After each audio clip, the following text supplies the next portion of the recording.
We're live. Yes, we are now live on Facebook.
Good morning, everyone. We can now start. Welcome to the 42nd Annual Conference of Ugnayang Pang-Aghamtao, or UGAT. This is part of the Luzon Regional Conference, and we're hosted this morning by the Department of Sociology and Anthropology of the Ateneo de Manila University and the Anthropological and Sociological initiatives of the Ateneo, which is the public anthropology and sociology effort of the DSA, the Department of Sociology and Anthropology. This morning, or today rather, since we're all tuning in from different time zones, today we're going to be hearing a paper entitled Seascape Shadows, the Precarious Lives of Edible Birds Nest Harvesters in Northern Palawan, the Philippines.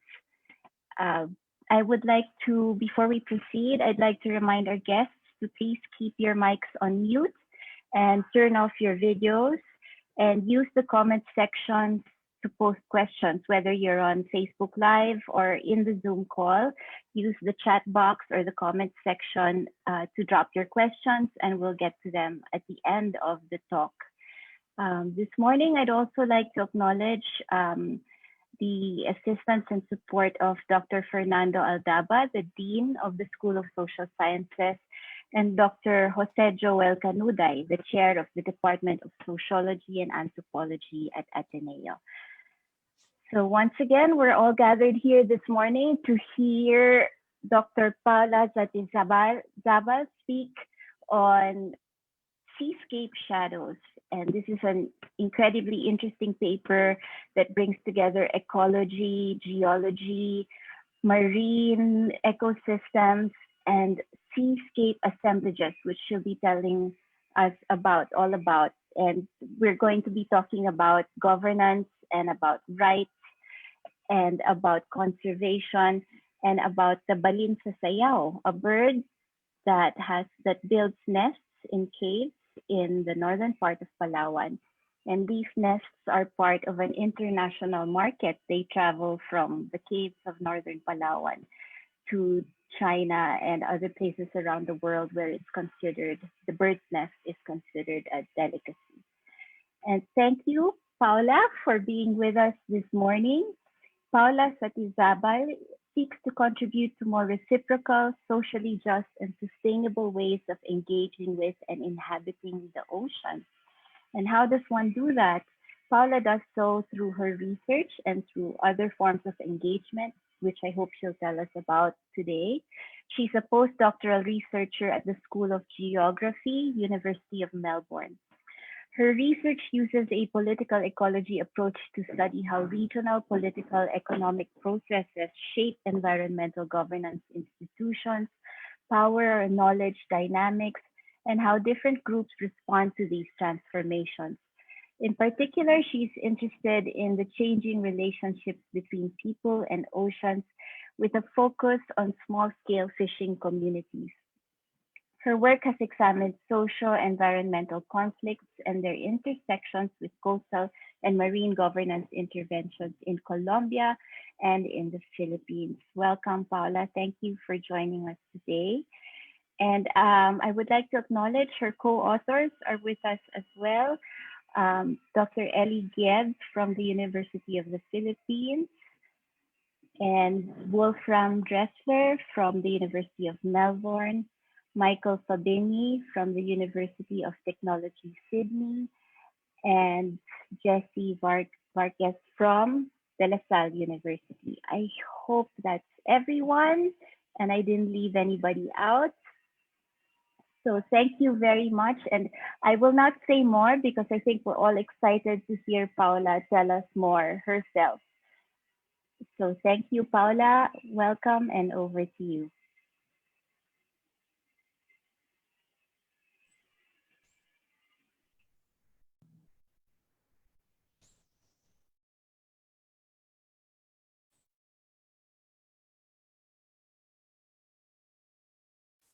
Can you hear me? Yeah. Good morning to all of you. Magandang umaga po. I'd like to start by acknowledging the difficult times we're living and the uneven impacts that this pandemic has within and beyond academic spaces. Thank you for joining this seminar. I'm thrilled to be sharing this space with you today. Thank you, Padma, also for this introduction. I'd like to thank UGAT, the Department of Sociology, Anthropology, and Anthropological and Sociological initiatives of the Ateneo. I'd also like to thank the organizers of this conference, and it's a major effort to bring this space online. Thank you for opening space for us to share our work. I'm also very grateful to Dr. Padma Paniperis for her time and generosity moderating this plenary. So I'm a postdoctoral researcher at the School of Geography, but I'm also a Colombian political ecologist. I focus my research on critically analyzing what and who is excluded from coastal and marine governance interventions and why. I started doing research in the Philippines since 2018 as part of a larger project that is exploring the emergence and governance of the blue economy in maritime Asia Pacific, a project that has been funded by the Australian Research Council and that is led by Michael Fabinyi and Wolfram Dressler.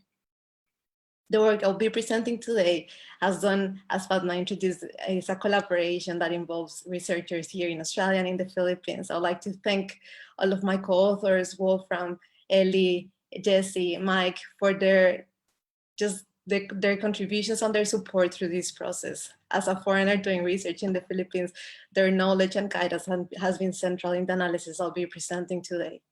I would also like to thank Mercedes Linza for her invaluable guidance and assistance during our fieldwork in Palawan.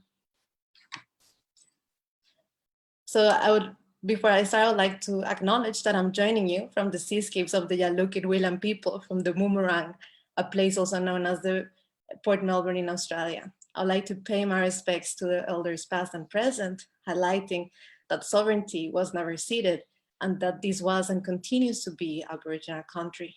I would also like to extend my respect to the Tandolan and Tagpanwa indigenous and Cuyo-honest harvesters, known as Busiador in Northern Palawan, who are the main focus of this presentation.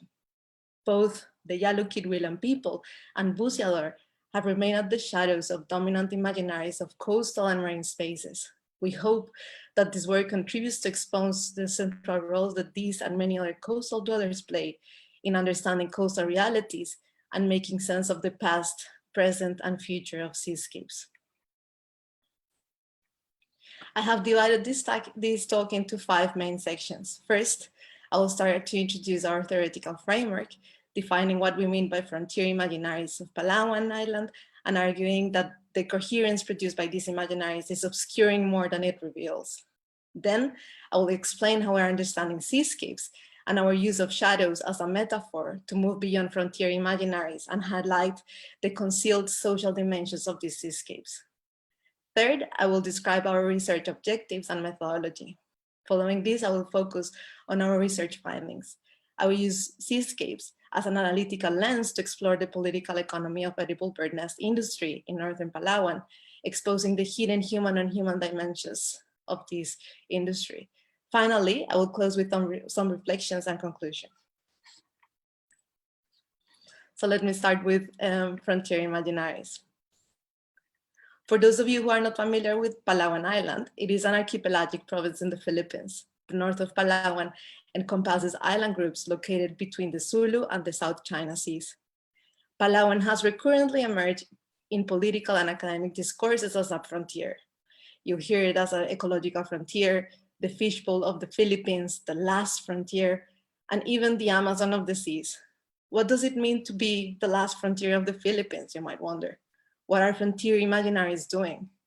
What are they privileging? And what is being excluded and included? Representations matter. How non-human entities are represented is inseparable from how they are perceived and acted on, shaping both meaning and practices. For instance, frontiers often denote the separation from the inside to the outside, a place of opening, of economic opportunities, but also processes that involve closure, that are temporarily dangerous for some human and non-human entities. Numerous political and economic projects have imagined the seascapes of Palawan as resource frontiers. These projects in the making inform new modes of control, economic extraction, and capital expansion. Moreover, they connect the Palawan seascape to the global political economies of development and conservation. Frontier imaginaries are now fitting into an emerging blue economy, a political agenda that is, in theory, aims to facilitate inclusive and socially just economic and environmental outcomes, but in practice, in the form of a blue frontier, has been associated with the expansion of conservation enclosures, resource extraction, and coastal development. Frontier projects complement and reinforce each other, keeping past and present waves of contestation over meanings, rights, access, and control over Palawan seascapes in the shadows. These configurations largely downplay the historical and social dimensions of Palawan seascapes. We've heard a lot about these frontiers, but what lives within these frontiers? What are these frontiers? Yet moving beyond frontier imaginaries requires paying attention to the changing relationships and interactions between human and non-human entities, which we argue are central to understanding the social history of these seascapes. Now I'll introduce what I mean by seascape assemblages and also by the production of shadows. We understand seascape assemblages drawing on indigenous long histories of engaging with human and non-human relations. We argue that seascapes come to life through an intentional coordination between human and non-human entities, which gather together within and beyond oceans in complex assemblages. Assemblages are shaped by complex and changing multi-species interactions, being constrained and enabled by interactions with other assemblages. We use assemblage thinking as an analytical lens to move beyond land and sea binaries. In these assemblages, space is relational. This allows us to connect coastal forests and limestone caves to the seasonal rhythms of oceans and coastal dwellers. Here, we use assemblage to examine how complex political economies intersect and cohere with implications for both human and non-human entities within and beyond the coast. In much of Southeast Asia, intensifying maritime transitions are transforming seascapes through resource extraction, biodiversity conservation, marketisation, and privatization of oceans. Many coastal dwellers occupy the shadows of these rapidly changing seascapes. We use shadows as a metaphor to denote the increasing marginalization and concealment of human and human relations by extractive practice and governance interventions. We bring light to these shadows in this presentation and this paper by examining the struggles of buceador involved in the seasonal harvest of the edible bird nest of the balinsasayaw, a seabless species scientifically known as Aerodramus fusiphagos. Despite the edible bird nest industry booming in Southeast Asia, buceador are experiencing precarious labor conditions in the context of declining yields and exclusion from coastal and marine governance interventions. Their harvest unfolds across sea, karst caves, and forests, where the balinsasayaw shape the movements of buceador as they access complex networks of karst caves and holes searching for nests. From the harvest to processing and consumption, these nests enter commodity circuits that generate and transform their value over time and space. Consumption of this nest has long been associated with good health, virility, and social prestige in China and elsewhere in Asia. This nest's value and meaning shifts as they move from karst cave in northern Palawan to consumers in urban metropoles such as Hong Kong. However, the control over nest production and exchange relations reinforces highly uneven political economies that we will explore here. At the extractive end, the seasonal harvest involves intensified exploitation and low value generation with considerable risk as buceador follow the balinsasayaw in search for nests. Farther along the commodity circuit, these nests are also known as the caviar of the East, one of the most expensive animal products in the globe, reaching prices as high as $3,000 per kilogram. So the changing political economies of nest production and exchange bring together buceador and their families, coastal karst caves, forests, and airport duty-free shops, Chinatowns, and restaurants. I will now take you through our objectives and methodology. Our analysis seeks to decenter the notion of frontier by exploring complex human and human dimensions of seascapes. We examine the political economy of edible bird nest industry, focusing on the changing relations between buceador and balinsasayaw in the seascapes of Palawan. This analysis is informed by fieldwork we conducted in Manila and Palawan from July and August 2018. We conducted semi-structured interviews and engaged in informal conversations, secondary data, and historical policy analysis. A total of 75 interviews were conducted with buceador, coastal dwellers, and local traders, state and non-state actors involved in the management of the nest, harvest, and coastal governance. The interviews concerned the history and cultural meaning of the harvest, the trade system, regulatory practices, and commodification processes. Participants discussed the harvest institutional framework, cave tenure and governance interventions, and the impacts from conservation and tourism. However, please note that our findings are constrained by the strategies of secrecy and concealment that surround trading relationships and concerns about the legality and control over the nest and karst caves, as I'll explore later. I'll now present our research findings. In exploring the less visible complex human-on-human dimensions of seascapes, we argued that the value and meaning of the nest changes and unfolds through the interactions of three interconnected seascape assemblages. These assemblages, we use them as analytical lens to explore and highlight the complexity of these interactions that are changing and are dynamic through time and space. First, I will explore a nest assemblage that encompasses the social histories of balinsasayaw and the harvest. Then I'll explore two broader assemblages that together enact and give coherence to the Repulper nest political economy. The capital assemblages, which gather private and state actors seeking to harness value from the harvest, turning the nest into commodities by dividing them into class types, which give them coherence and to the emergence of a concession and licensing systems. And the governance assemblages centered on the relationship between the nest trade and coastal governance, development, and biodiversity conservation. We anchor these seascapes as cultural and lived and embodied, home to coastal people and other beings. As sites of struggle, seascapes assemblages are always in the making, always partial and precarious. Central to our analysis of seascape assemblages is how political economy intersect with and shape human-on-human relations. In northern Palawan seascapes, these political economies gather buceador lives and livelihood struggles, the production and exchange of nest, scale regulation, and the movements of birds and capital. They also involve material and liquid processes between land and sea that forge spectacular karst formations and human-on-human relations. Here, karst limestone formations are one of the solid manifestations of oceans that emerge from the sedimentation of marine and freshwater skeletal debris, shells, bones, reef buildup, and the evaporation of droplets of water compacted by the pressure of movement of water through geological times.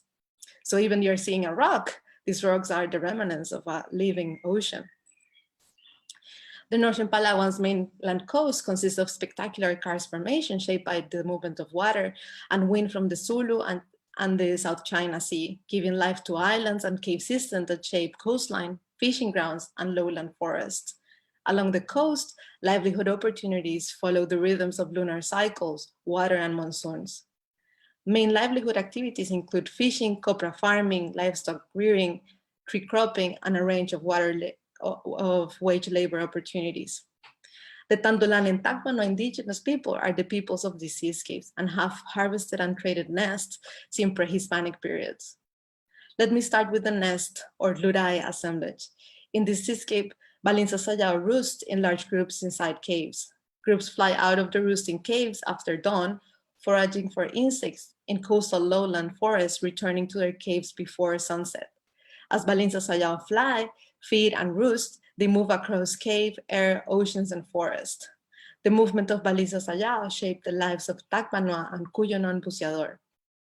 Balinsasayaw are monogamous birds whose breeding season falls during the habagat, just when the abundance of insects increases. Breeding pairs build U-shaped cup nests from the salivary lamina they secrete and thread using their beaks. These nests are translucent white or yellowish, depending on the breeding pair and the age of the nest, as well as the exposure to breeze and sunlight. When undisturbed, breeding pairs remain faithful to their nesting sites, leaving worn marks on the walls. Nesting cycles take between 3 to 4 months when nestlings are ready to fledge. They use multi-brooded reproductive strategies, raising as many chicks as they can during each breeding period, often laying 2 eggs at a time and breeding up to 3 times per year. However, producing nest and feathers demands a great deal of energy, which in the long run reduces the fecundity levels of balinsasayaw. Experienced buceador engage in patalbod or talbod, which is the art of following balinsasayaw and discovering cave butas. This involves waiting at sea or on top of coastal cliffs or mountains during dusk or nighttime and tracking balinsasayaw as they fly back into their butas. Successful and failed attempts to discovery are often shared with pride, as finding nests requires experience, patience, and luck. Discovered and inherited butas are treasured by buceadores and their families, who often name them after distinctive characteristics or particular memories. To me, this is fascinating, the ways in which caves emerge as part of the harvest by following the movement of balinsasayaw. Buceadors often guard the cave entrance and keep their location secret to prevent unwanted intrusions and nest theft. Elders, as acknowledged keepers of the cave's customary laws, are now drilling tradition. Harvesting rights and knowledge about each cave, including the number and quality of nest, are passed through key networks between father and sons, nephews, sons-in-law, through processes of storytelling and shared harvesting practices. It was common for us to ask buceador about the number of nests, for them to have a mental map of not only the nests they harvest, but the quality of these nests. The nest harvest is a collective endeavor, generally performed by family groups. However, buceador primarily harvest their butas on their own. Knowledge is produced and transmitted through experienced buceador to trusted newcomers within groups. Buceadors also spend time recollecting and mapping out the volumetric extent of their harvest, where families and groups delineate and use territorial markets to claim exclusive rights over parts of cave systems. The art of harvesting nests requires conquering the fear of darkness, as you would imagine being inside these caves, and hate. Buceadors are predominantly men with small, lean bodies and are trained by their families at a young age. As children, they first harvest cave for children that are small and have narrow butas or holes, inaccessible to adults, and learn to become skilled rock climbers and harvesters. As noted by a buceador who started harvesting when he was 12, when I was new in doing the harvest, it was very hard for me and I was scared. Those who taught me told me not to be afraid, and I tried my best to overcome my fear and learn. It's just a matter of practice and being mindful of what we do. In the past, the Tagbano buceador burn incense and perform ritual offerings known as sakda, giving chicken or pork to the diwata in the coastal forest where the balinsasayaw eat. Tagbanoa and Cuyonon traditional healers and buceador often did rituals to ask permission to enter the caves, fulfill their harvest, and plead for their safety during their climb. These offerings highlight the relational understanding of the balinsasayaw that connect human and non-human entities, but also forest and coastal caves over time. The harvest is also a gender and highly risk practice. The sole female buceador we interviewed performed the harvest in the 60s as a child. Starting as a 6-year-old, she stopped at the age of 10 because she could no longer enter the small butas suitable for children, and she could not enter the adult butas scantily clad. Rather than harvest, women clean nests by hand, and some also play an active role in the processes and trading of nests, a labor pattern that partly aligns with pre-existing gender divisions of labor in northern Palawan. Prior to using battery-powered flashlights, Tagbanoa and Cuyonon buceador burn saheng resin wrapped in dried nipa leaves as torches to illuminate cave walls and butas during their harvest. They craft different tools from the harvest using rubber bands. They attach flashlights to their heads or shoulders and affix modified and sharpened metal forks as tines to the end of a bamboo pole that you can see here in these pictures. Known as sunki, the tines are used to carefully pry the nest from the cave walls and hold them, preventing them from falling or touching other surfaces. While some buceador prefer to climb barefoot, some use modified sandals wrapped with rubber to protect their feet from the sharp karst rocks. Moreover, buceador most conceal their presence from balinsasayaw to prevent these birds from flying away from their roosting caves. This involves restricting the use of artificial fragrances, for example, soap, shampoo, perfume, or food inside the caves. Traditionally, incense was burned to remove any human scent trace. The cave should also be visited during the daytime when balinsasayaw are feeding outside the caves. Some of these practices are rarely practiced today, which exposes the intensifying harvest and the changing relationship within this multi-species assemblage. As highlighted by this buceador, We are the owners of a cave. We do the almost care and diligence in picking nests and in harvesting to the rocks. We're very careful in the breeding area. Nests must not be touched or pressed by our hands. Must not have sweat because birds are very sensitive. Busialar climb without aids up cave walls or using an elaborate system of climbing ropes or bamboo ladders and poles. There is always a risk of injuries and death when harvesting nests. Accidents happen when a rock falls, someone falls asleep, or loses their hold. As a result, older busialar are frequently excluded from the harvest. Harvesting periods vary between cave complexes, often traditionally going from May to June, now becoming more extended from December to June, that highlights the increasing intensifying nature of the harvest. The harvest is followed by a close season, also known as paliparan, that means let the chicks fledge, when birds are left undisturbed to ensure that they have a chance to recover from the harvest. While some busialar are careful not to harbor nests with eggs, even in the past, nests are often taken with little consideration of the balinsasayaw reproductive capacity. For instance, as noted by Fray de Jesus in the 1624. Harvested nests are soaked in water to soften and loosen nest strands in order to manually clean them by carefully removing mixed feathers and other impurities with tweezers.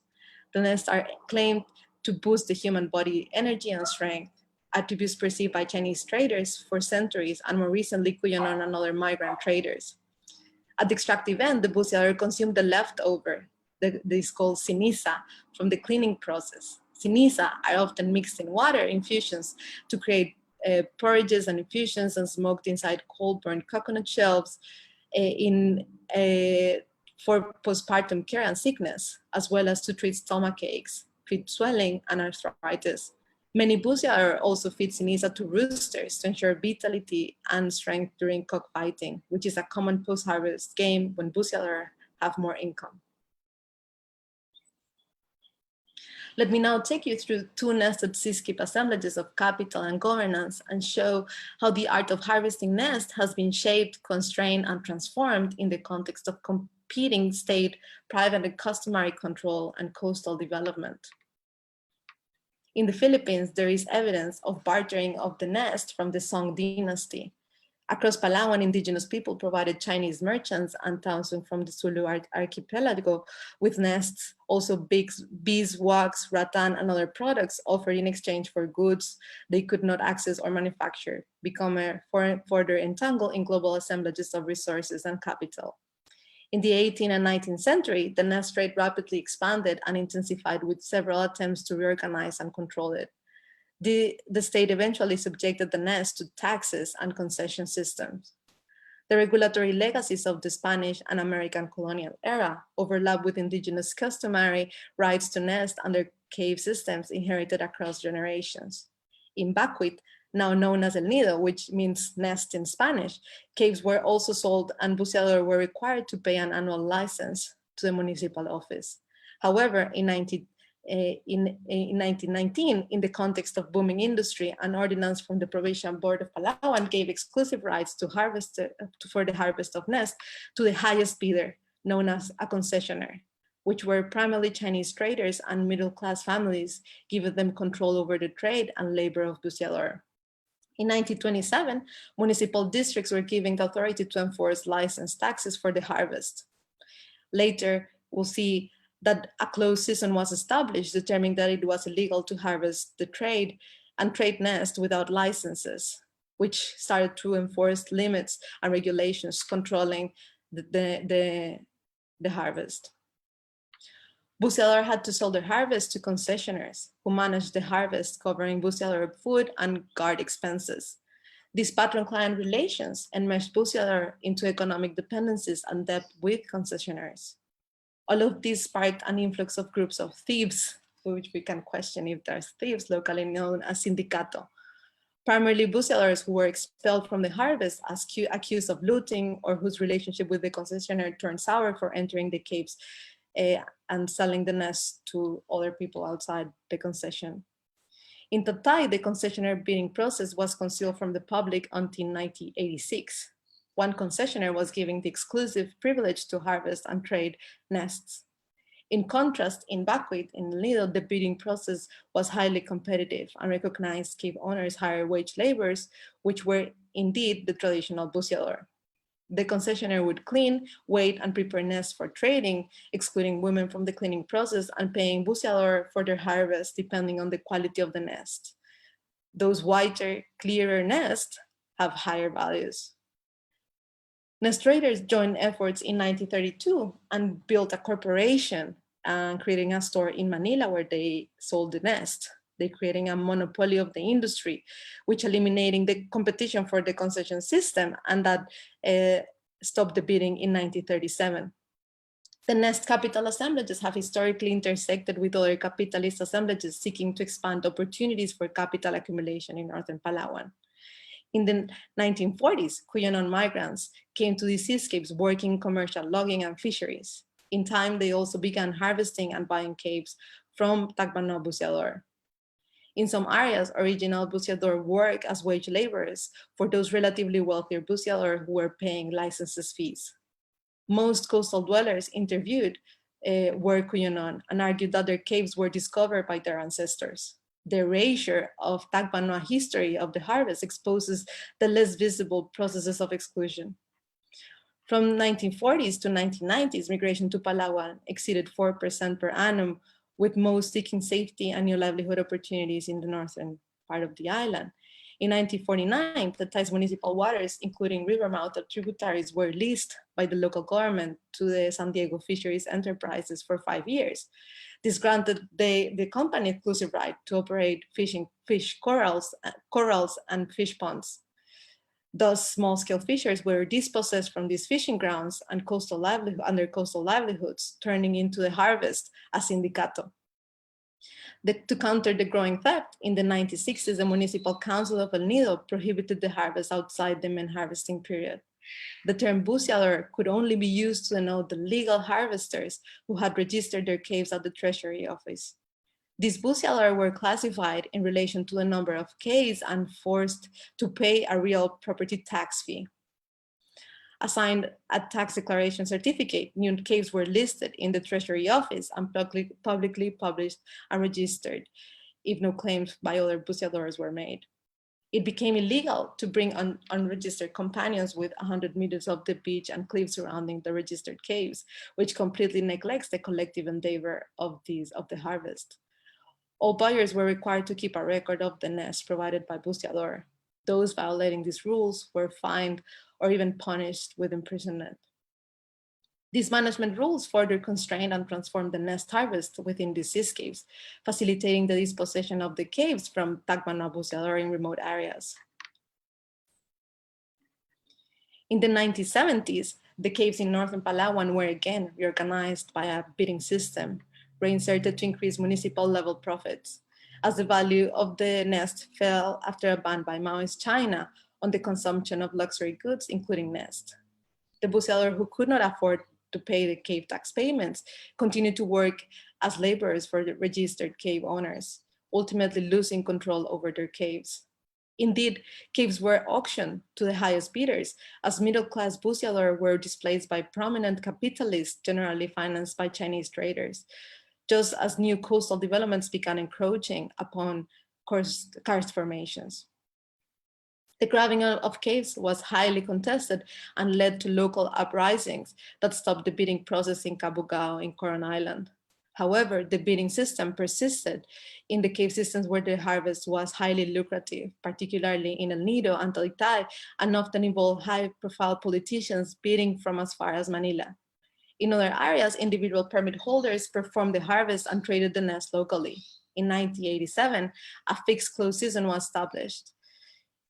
However, in the 1980s, as wealth and consumption increased in China, the nest trading price rose and production and volumes expanded approximately 10% per year. Nests soon traveled from northern Palawan to the northern outside of the country illegally, as well as from Puerto Princesa and Manila to Malaysia, Indonesia, and Thailand, both legally and illegally.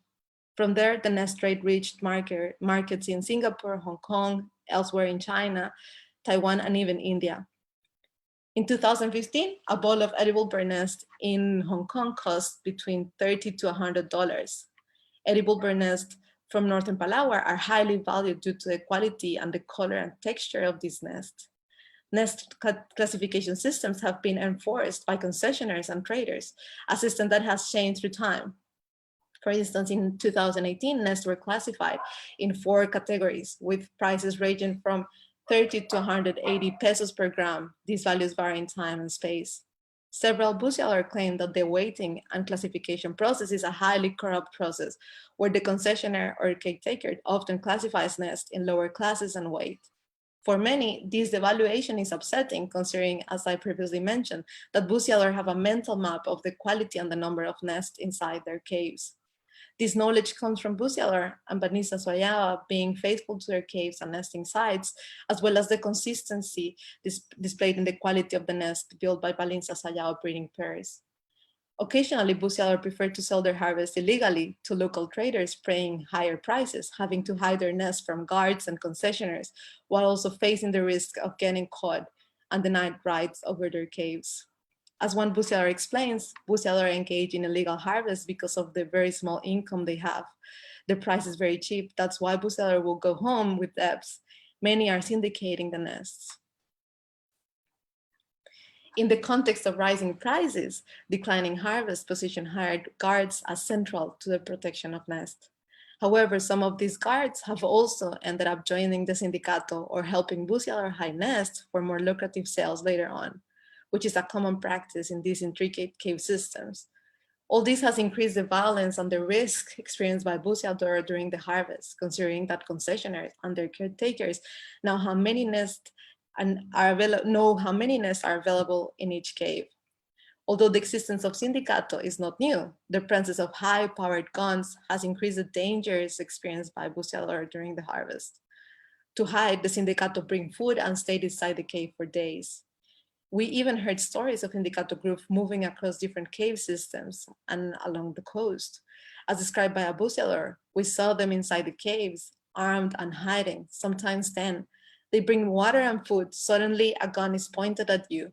I begged them not to shoot me because I have a family. I told them we're just the same. What you get is yours, is your own. What I get is mine. I told them further that I do not mind if they steal, that they are not stealing from me, but from the concessionaire. Adding more complexity to these seascape assemblages, there's a governance assemblage that have tried to profit from the harvest now in the name of environmental protection. The centralization processes in the 90s led to the creation of the Palawan Council for Sustainable Development in 1992, the PCSD.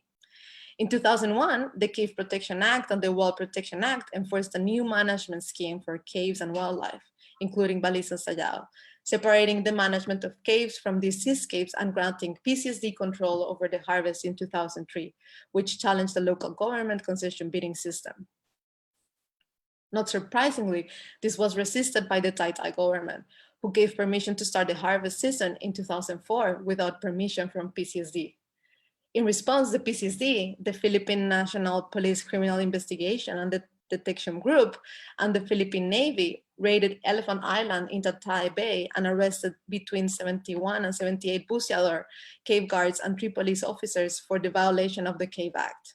As a political strategy, the PCSD used the Cave Act to claim authority over the caves and profit from the harvest. As experienced by one bookseller, in his word, we did not know what was happening. That morning, while we were having coffee, a rubber boat loaded with 2 squads from the PCSD and the CIDG reached the cave complex. The soldiers jumped to the land with a megaphone, told us to drop down. We all dropped down to the floor. I was watching them. Some were crying, others were afraid. We were there perhaps for more than an hour. It was harassment. It was the first day of harvest. They took us directly to Rojas, and from there we were fetched by the Navy and transferred to Puerto Princesa City. There was no explanation. When we arrived, we were held in the barracks. The major processed our release. We were many, almost 78.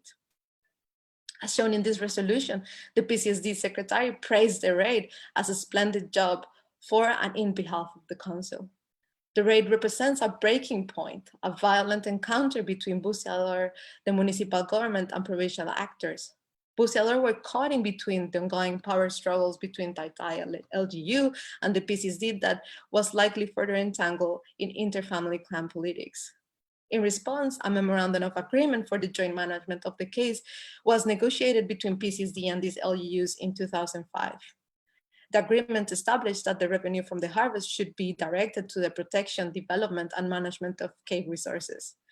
The LGU held 80% of the share and now PCSD 20%. This transition increased the number of permits, which included now the registration of caves, concession individual permits, transport, wildlife collection permits. The PCSD demanded the creation of a Busialor cooperative in Taytay, which managed the concession from 2006 to 2010 and was financed by a powerful trading family. The cooperative did not last long, once taken over by a concessionaire who was also financed by a local political family. In El Nido, the bidding increased 10% per year and was also financed by a powerful family. The roles of the LGU and PCSD have done little to protect the balinsasayaw and ensure the sustainability of the harvest. As Cadigal, who did her master thesis on the nest harvest and now works for the PCSD, highlighted, the role of state agencies start with the bidding process and ends upon the collection of the bid amount. One official noted that with current levels of overexploitation, the harvest will be gone in 5 years.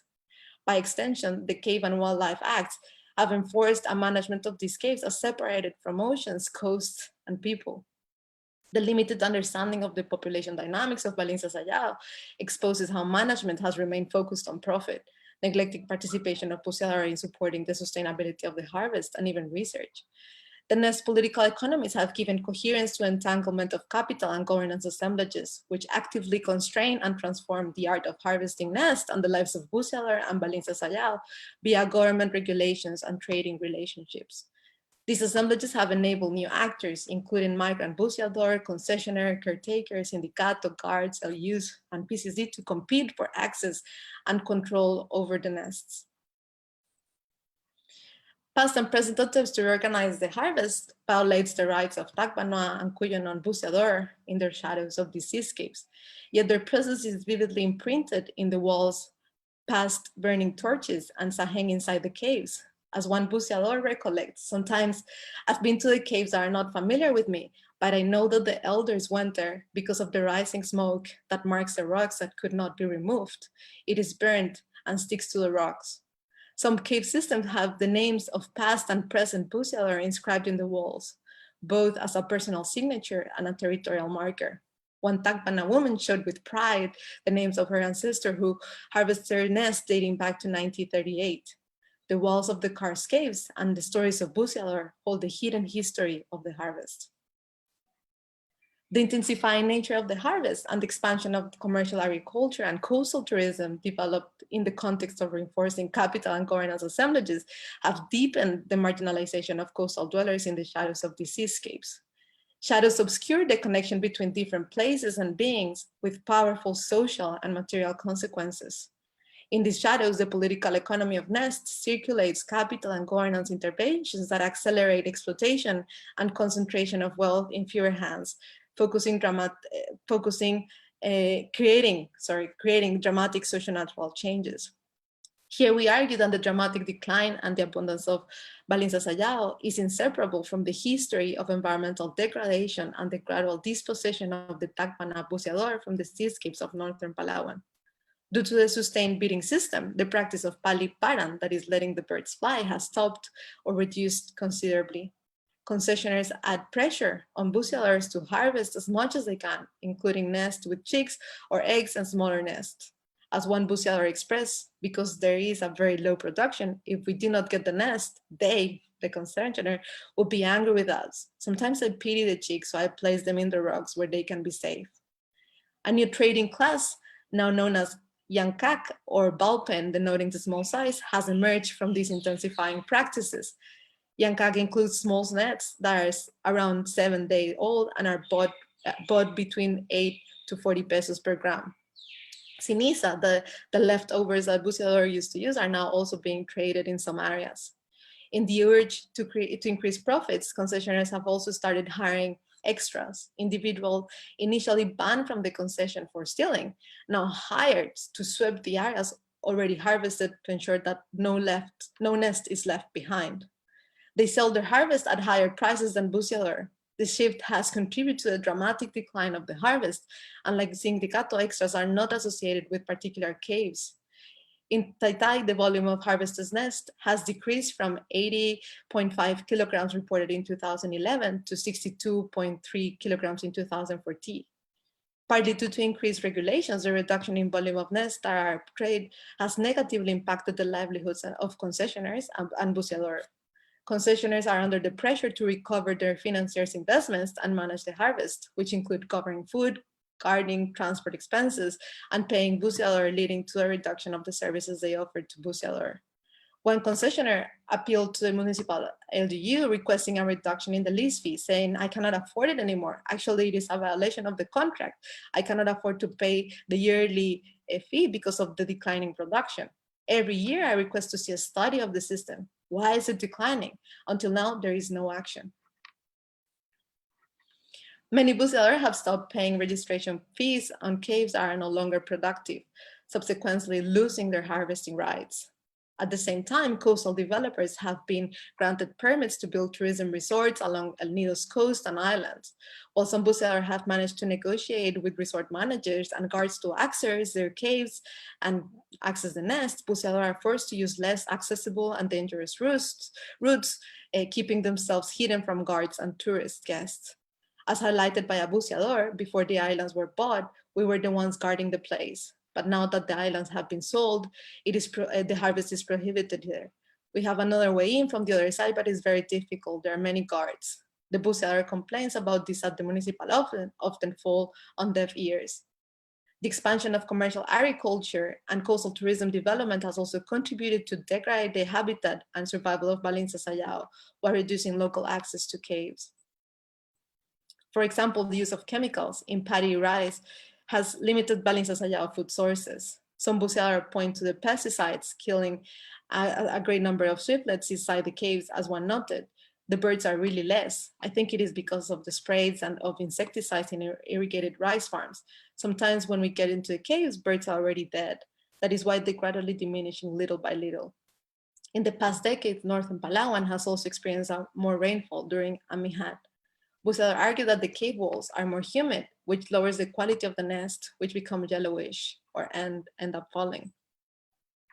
Additional to a growing number of tourists have increased the abundance of snakes and cockroaches predating of the nest as well. As the noise around the caves increases, all this adds pressure to balinsasayaw to leave their roost in caves. In the context of an emerging blue economy agenda, the region is expected to continue to increase the number of marine protected areas, exposing Busialor seascapes into new coastal management regimes that aim to transform coastal management plans into business initiatives now profiting from the financial value of ecosystem services. So far, this process has had limited participation from coastal dwellers, including Busialor, while opening space for private sector tourism to directly shape marine governance interventions.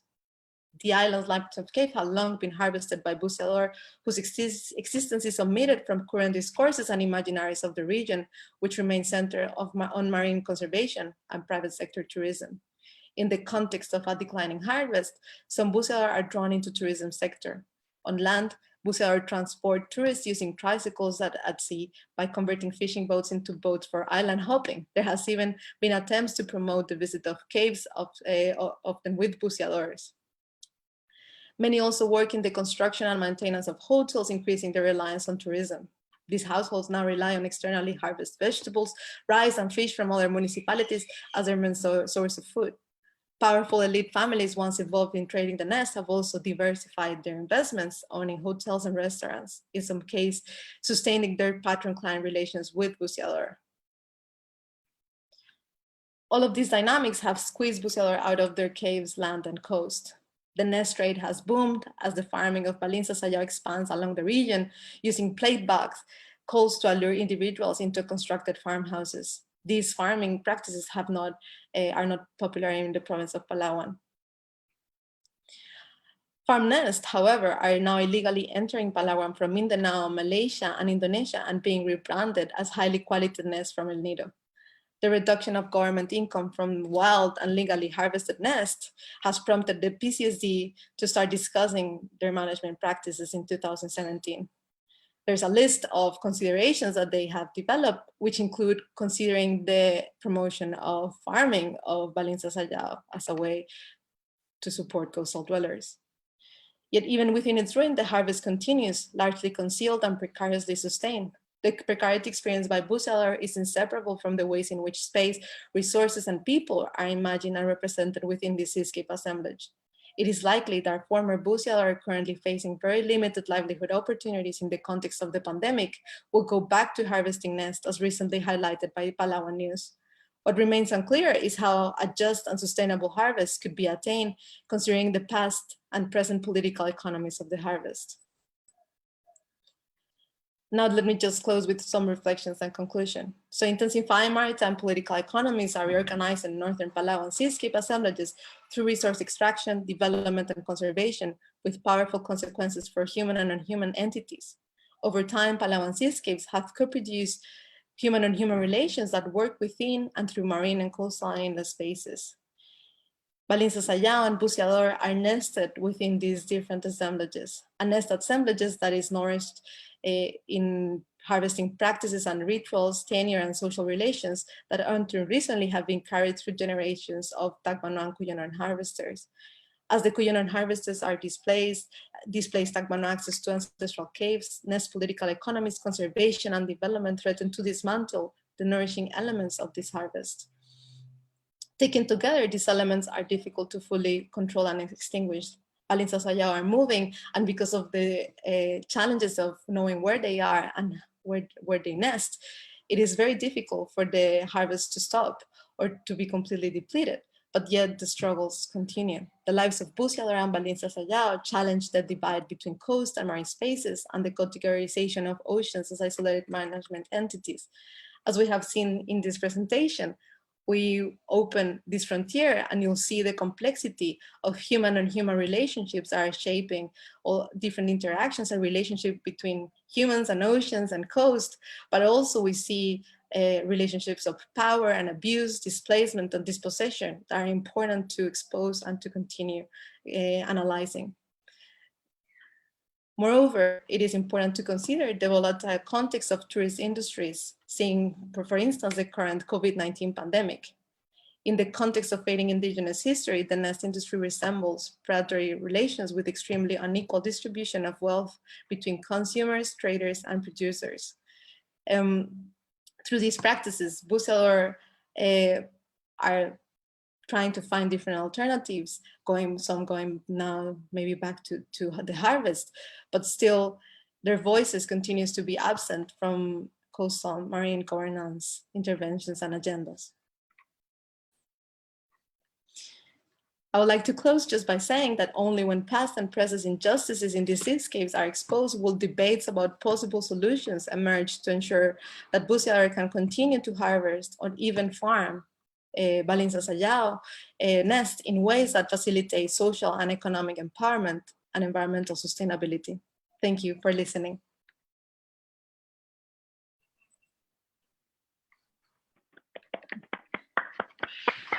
Thank you very much, Paula. And now we are ready to open the floor for questions.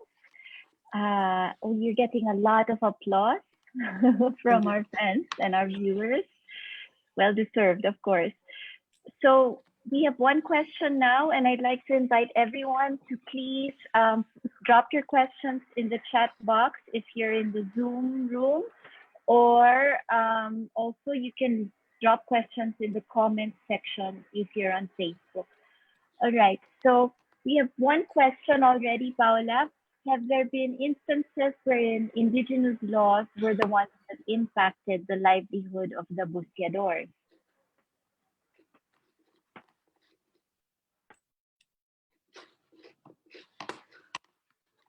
Indigenous laws?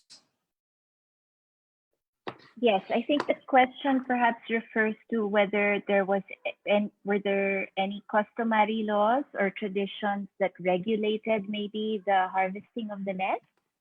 Yeah, so the harvesting of the nest and the customary laws have changed through time. And of course, there's different, there are diverse ways in which nests are approached by different groups along the northern coast of Palawan.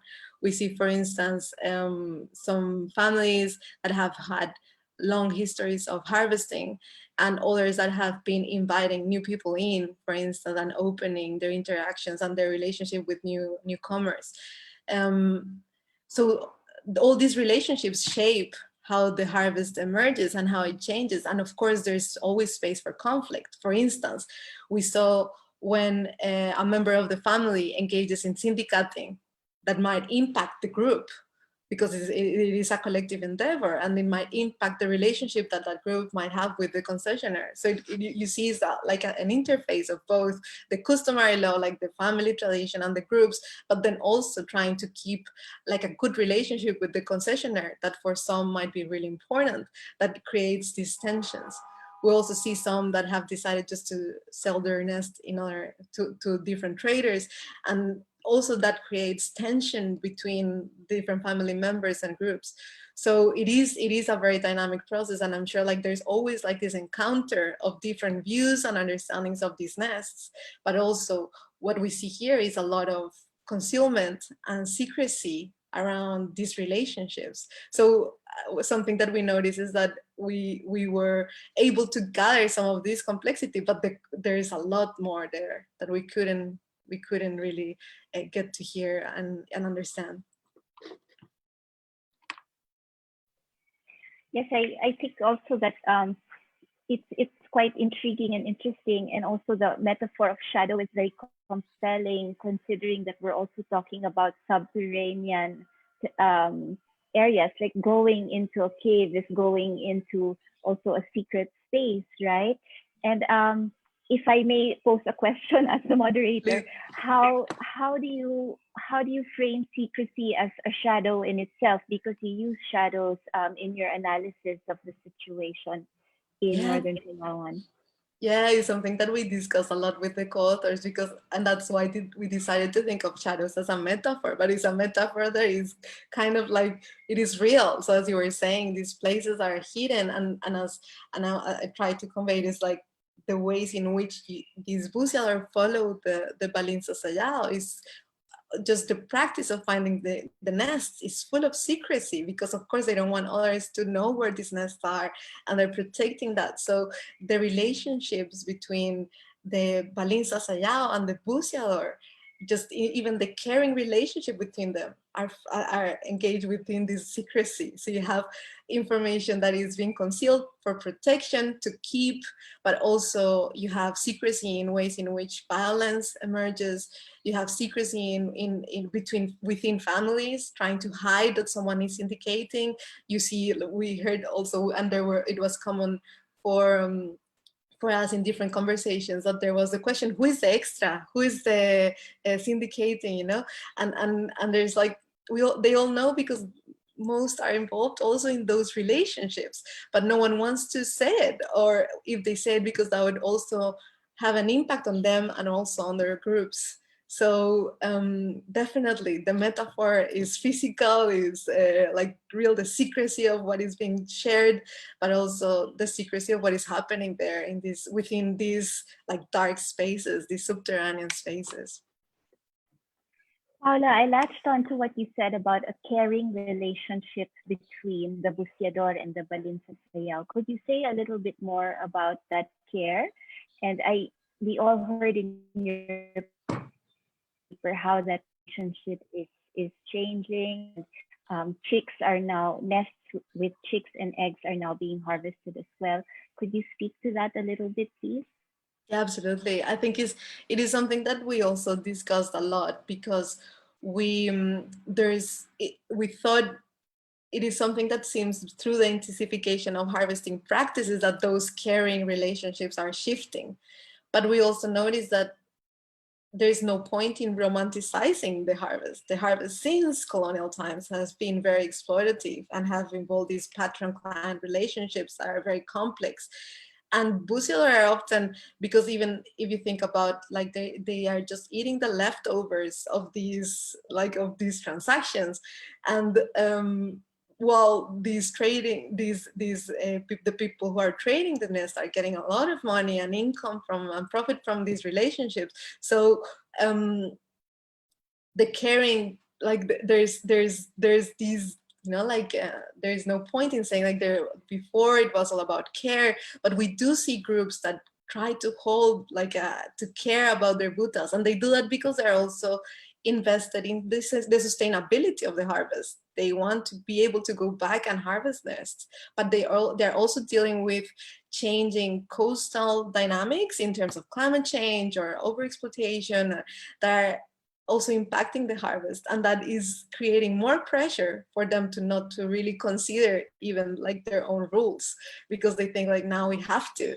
And if you think about it also in the context of lack of economic opportunities, then also living nester is also something that might impact in a family's being able to you know, to have a source of income within a space that the harvest is decreasing. So yeah, caring is an interesting one there, because it is complex and it's shifting. Yeah.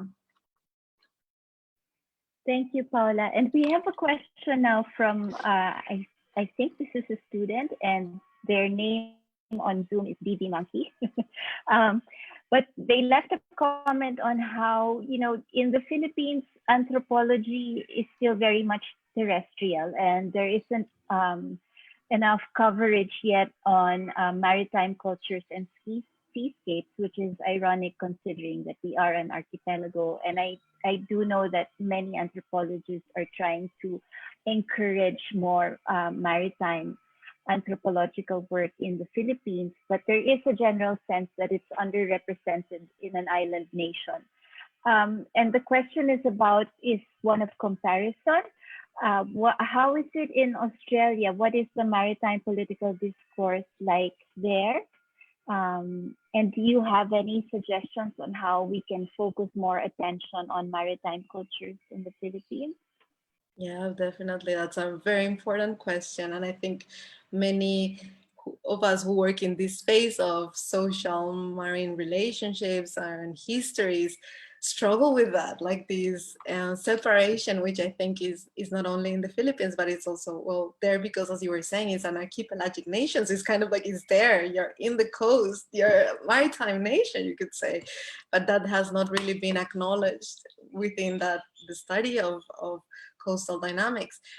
I think it's interesting. There's like these, I see that also in Colombia, like that the colonial history of separating land from oceans, that has been a question that many geographers and political ecologists and critical anthropologists have been trying to kind of like to push, you know, critical thinking to embracing oceans, not only as important, but also as connected to the land.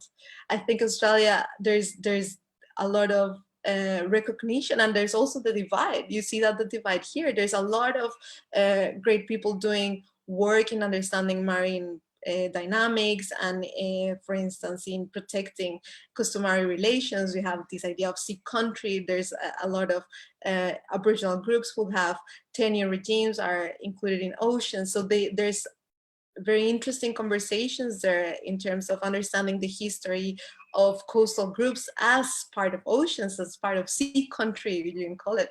But there's still, I think the divide is shared. There's still a lot of questions and a lot of space, and I hope for the student, like it would be fantastic if you want to keep like contributing to that and thinking about how to bring, you know, many of the questions that we have about society, even about trade. Many of the things we have come to us through oceans, through the movement and transport of things through oceans, through our relationship with oceans, through dynamics within oceans are shaping you know, like our environments, even our forests, as we see with balinsasayaw, are forcing us, like the balinsasayaw forces us to go beyond that, because they move, so you have to follow them, and you cannot position them as ocean or terrestrial. But I think there's an opportunity there, and there's a lot still to discover, to learn from this, from bringing that into the conversation. Thank you. And now we have a question from Naima. Her question is, so she has great presentation and powerful photos, and her question is, who are the quote unquote losers within the community itself? And how about the younger generation? Do they see themselves doing what their parents are doing, or do they have different aspirations? So this is Naima from the School of Geography at the University of Melbourne. Thank you. Yes, well, that's such an important question. I think there's not a, like, of course, it's an heterogeneous group of people, but, and I don't know if like saying losers or winners here, because I think we're all losing. Like I don't know if there's anyone that is actually, maybe the people who have won from exploiting the resource, you might frame them as winners, but they have done it in such an unsustainable way that there's, and through exploitation and destruction of not only the harvest, but also balinsasayaw ecologies that, yeah. So I think definitely the losers are marginal coastal dwellers in northern Palawan, definitely Tandulan and Tacbano indigenous, who are not like now even more in the margins of how we understand these relationships. And now Cuyonon are also being put there. And I think what we see here, like if, for instance, if farming comes to the picture, if that's how the PCSD is envisioning how to, like how to continue this relationship with the nests within Palawan, considering the decline, I fear that everyone from all the coastal dwellers will be losing, and that the profit will be just in the hands of fewer hands. That's why I think we've been seeing through these processes that how the capital that is being produced through these relationships is getting like more constrained and more into particular families that will for sure then control the farming industry and profit from the balinsasayaw. So yeah, it's a tricky one to think about it in terms of losers or winners. Definitely there's a lot of losing here. Yeah, and just acknowledging that these are like the ruins actually of many relationships and groups who were part of the suo of the harvest are no longer there. I think it is really important to acknowledge that, like their absence really shows the violence and the difficult relationships that are emerging here in these political economies.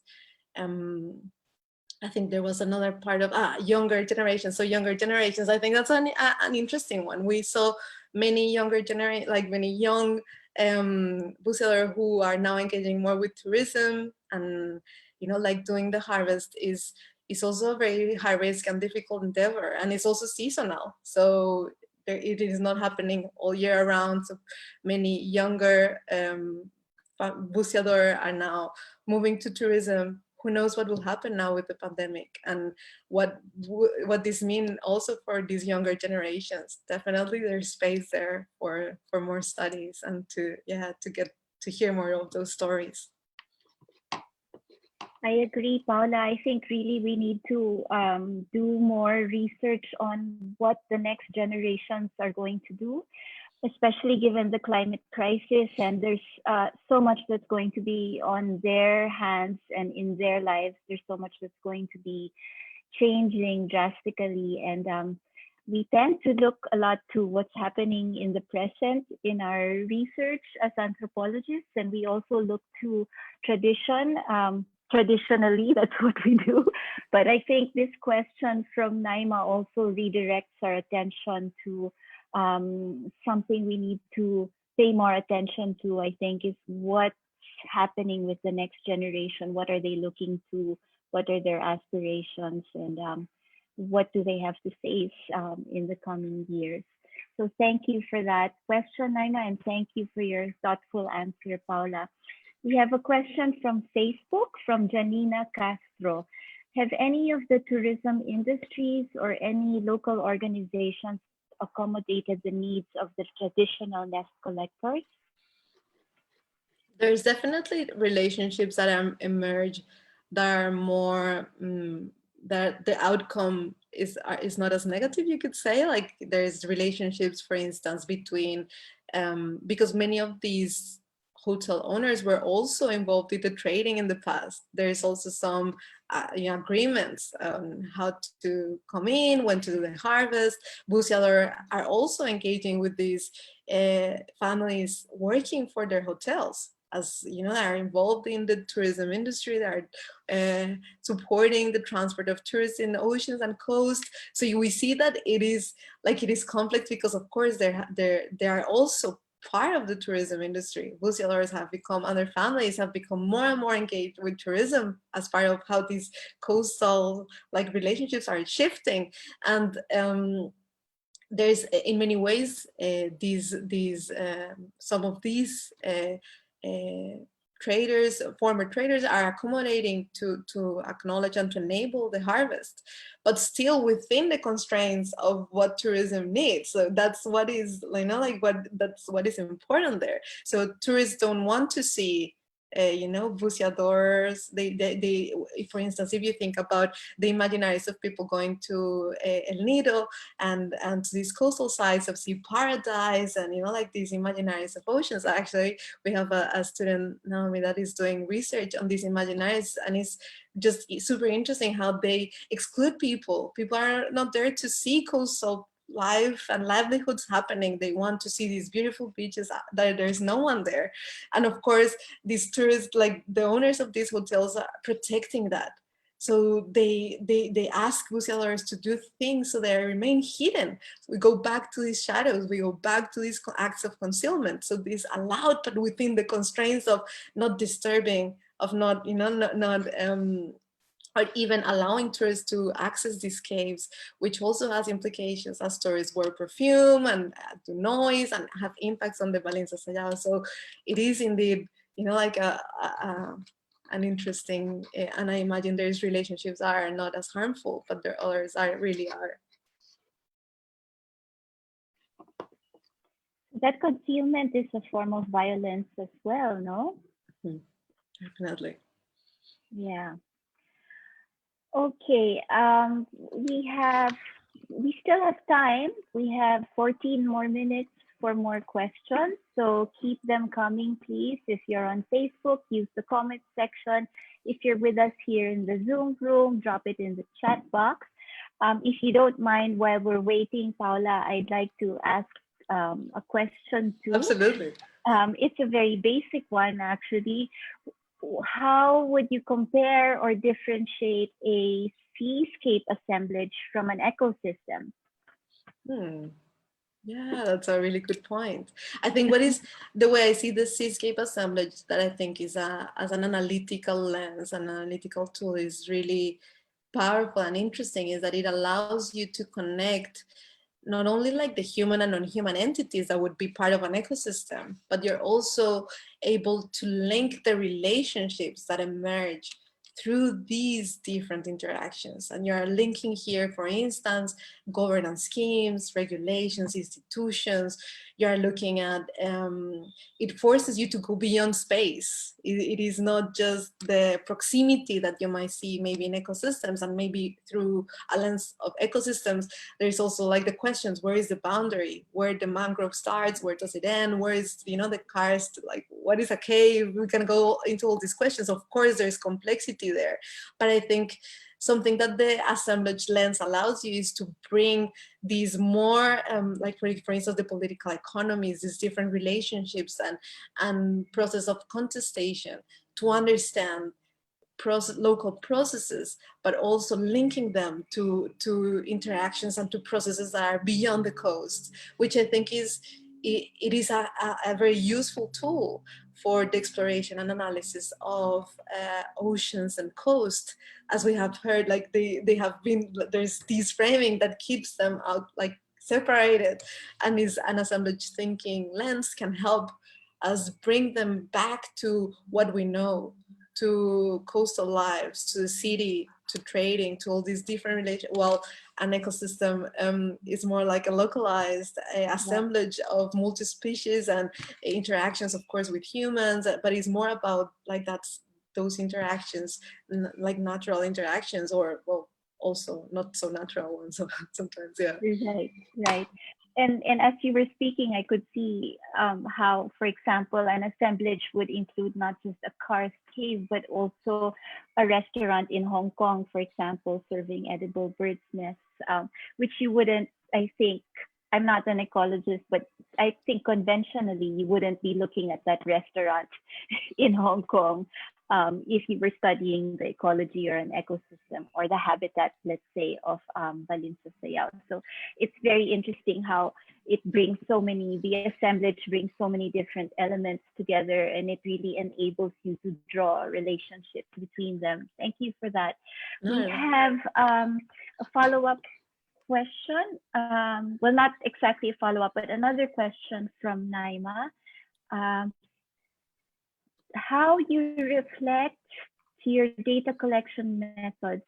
Would you change or strengthen or tweak anything? You may have some technical details on this as well, on methodology. Absolutely, yeah, definitely. I think that's something that we have also discussed a lot with Wolf, and I think we also discussed it with Jesse when we were in the field. For instance, I have to acknowledge because I'm a foreigner, I don't speak Cuyonon or Tagalog, so I was relying on translation, which from Jesse and from Ched, who were wonderful helping me navigate the space. But for me, it was the first time that I was doing research in a space where I didn't speak the language. And for me, that is something that I've been thinking a lot about. Like, there's a lot that you miss, you know, a lot that is not there when you are putting that in a place, for instance, we're here analyzing these interactions. These dynamics are very complex and often require understanding of culture, society, all these different relations. As a foreigner, that's something that is very, you know, is important to acknowledge the obstacles that are faced as you do this. For me, something that so we did semi-structured interviews, which were very useful in having conversations about what the different themes that we wanted to explore, but also we had a very limited time. We were there for a couple of months, and I think for me that's also something that I've been reflected on, like considering the constraints that I was mentioning.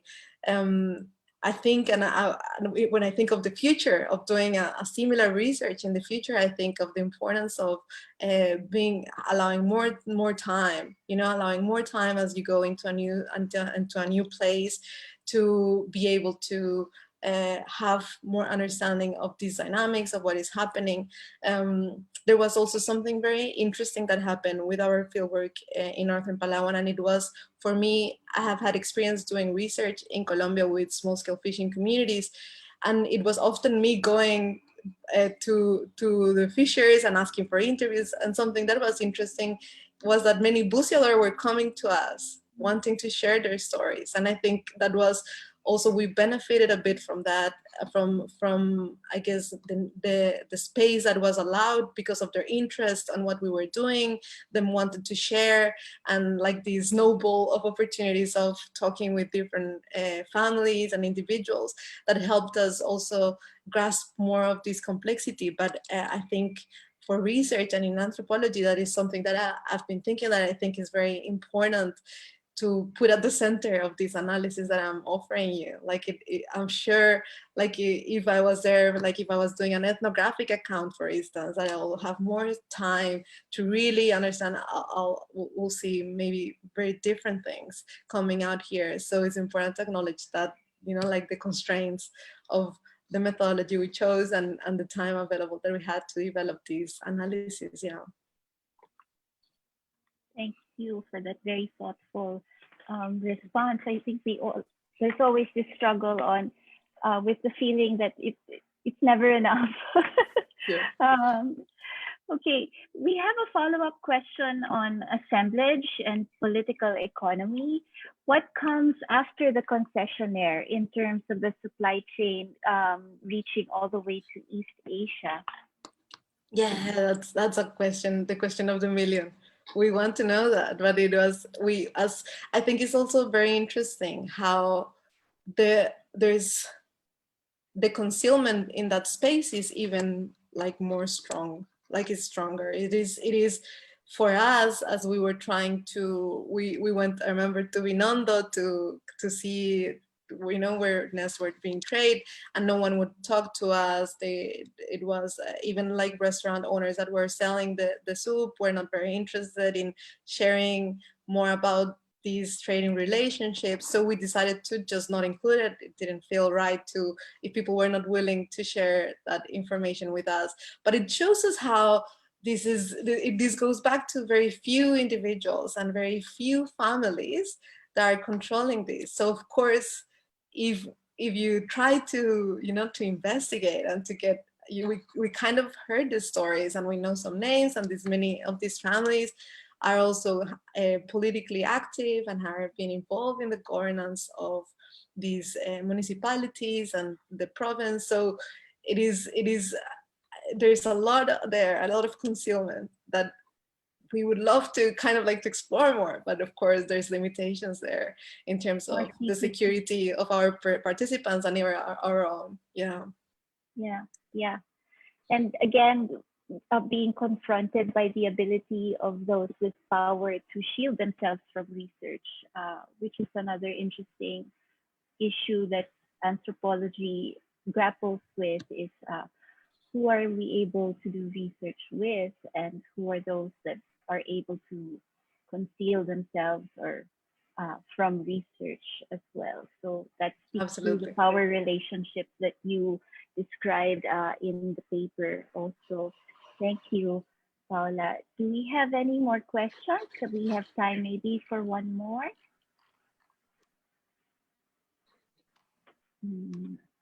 I think that's it. So I'd like to ask one final question, Paula. I think it would be nice if you agree to close with a little bit on the future of the buceador, and in your conversations and interviews with them, did they see any solutions, any resolution, or any improvement to the situation they're in, or did they identify anything that would enable them to continue in a manner that's sustainable, but that is also secure for them, given the many different powers that they have to negotiate with? Yeah, that's such an important question. And I think,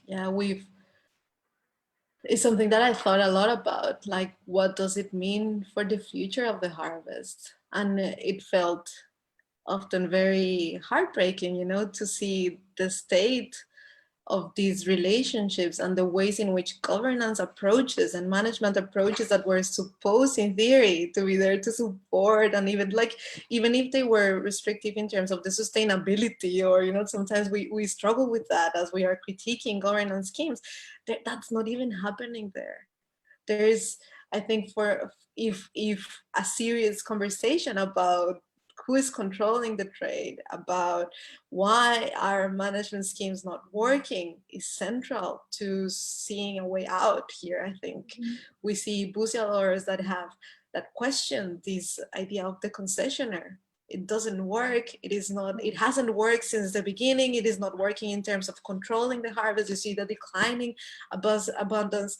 But then you have also concessionaires who are there and they're financed by these families. They're not even themselves the ones that are causing, like they are financed by others, and they're just working there as middlemen, I think, mostly, or women also, supporting the power of these families. And I think, sadly, a way, like a fair, just way out of this, I think would require an important conversation about the role of management and governance of the trade here. But of course, because of the acts of concealment and the secrecy, that's something that is very, it is a challenge. I would think of the future and think of also these buceadores now going back to the harvest, considering what is happening now. And I hope that there is an opportunity for PCSD to rethink those measurements, and because I believe that if the goal is sustainability, and I hope recognizing that the separation that the Cave Act and that this Wildlife Act are bringing into how we see these spaces is actually harming these spaces even more. A space, giving buceador a place in the conversation, in the management decision-making arenas would be central. But I think also without acknowledging these power dimensions, that would never really be, like it would never translate to something more, because the control still is in the hands of few. So it needs like governance, it needs political will to enable a space are just for Busilors. But yeah, I'm sorry, but I'm not that hopeful. Yeah. Yeah, there's so much that's heartbreaking, Paula. But I think what you said also speaks to the importance of continuing analysis and research and pushing, and of I think part of the work is not just to amplify voices, which research can do. This paper is an example of that, of how you amplify Busiador voices which are absent and purposely, I think, left out of the spaces where they need to be heard.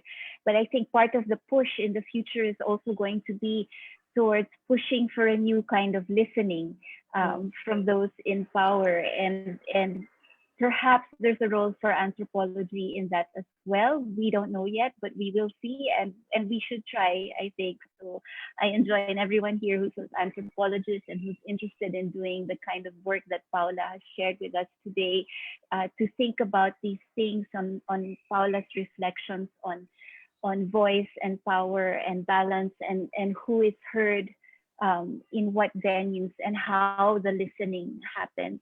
So thank you so much, Paula. Thank you everyone for staying with us and for your questions and participating in this conversation. And we will do now a group photo, I believe, before we close.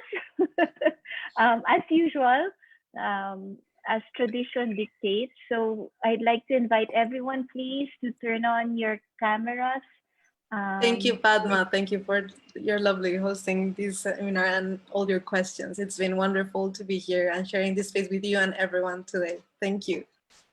Thank you. So who is taking the photo?